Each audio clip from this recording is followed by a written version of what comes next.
വാഹന അകമ്പടിയോടെ ചീറിപ്പായുന്ന മുഖ്യമന്ത്രിക്കൊപ്പം അകമ്പടി സ്വീകരിക്കുന്ന മന്ത്രിമാർ, ഒപ്പത്തിനൊപ്പം കുടപിടിക്കുന്ന MLA-മാർ. ഇതൊക്കെ ഇതുവരെ നമ്മൾ കണ്ട കാഴ്ച ഇങ്ങനെയായിരുന്നു. പക്ഷേ ഇനി എല്ലാം സിമ്പിളാണ്. മുൻ മുഖ്യമന്ത്രിമാരെ പോലെ വലിയ വാഹന അകമ്പടിയോ സെക്യൂരിറ്റികളോ തനിക്ക് വേണ്ട എന്ന് മുഖ്യമന്ത്രി VD സതീശൻ പ്രഖ്യാപിച്ചപ്പോൾ വാഹന അകമ്പടി പോലും ഒഴിവാക്കുന്ന മന്ത്രിമാരും MLA കാറ് പോലും ഒഴിവാക്കുന്ന MLA-മാരുമാണ് പിന്നീട് നമ്മൾ കണ്ടത്. MLA ആയാൽ കാറിലായിരിക്കണം എന്ന് ആര് പറഞ്ഞു? ഓട്ടോറിക്ഷയിലായാലും MLA തന്നെ. ഇന്നലെ ബജറ്റ് സമ്മേളനം കഴിഞ്ഞ ഓട്ടോറിക്ഷയിൽ ചീറിപ്പായുന്ന പാലക്കാട് MLA രമേശ് പിഷാരടിയുടെ വീഡിയോകൾ വലിയ രീതിയിലാണ് സോഷ്യൽ മീഡിയ ഏറ്റെടുത്തിരിക്കുന്നത്.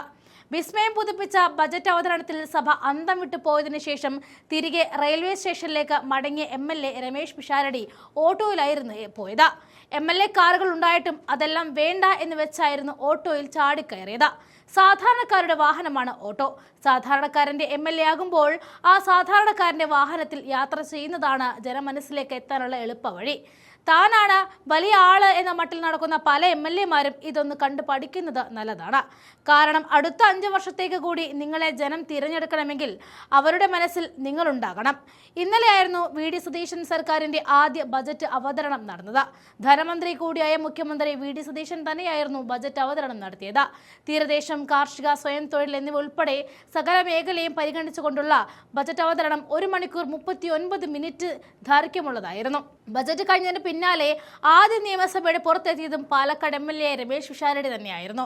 കാറിലല്ല, ട്രെയിനിലാണ് തലസ്ഥാനത്തേക്ക് വന്നത് എന്ന് പിഷാരടി മാധ്യമപ്രവർത്തകർ ചോദിക്കുമ്പോൾ ഉത്തരവും കൊടുക്കുന്നതും വീഡിയോയിലുണ്ട്. പിഷാരടി സിമ്പിൾ സിറ്റി കാണുമ്പോൾ AC കാറിൽ സുഖിച്ചിരുന്നു പോകുന്ന പല MLA-മാരും അന്തം വിടുകയാണ്. പാളയത്തു നിന്നും തമ്പാനൂരിലേക്കായിരുന്നു ഓട്ടോയിൽ പിഷാരടി യാത്ര തിരിച്ചത്. അദ്ദേഹത്തിന്റെ ദൃശ്യങ്ങൾ കൂടി ചേർക്കുന്നു, കാണാം.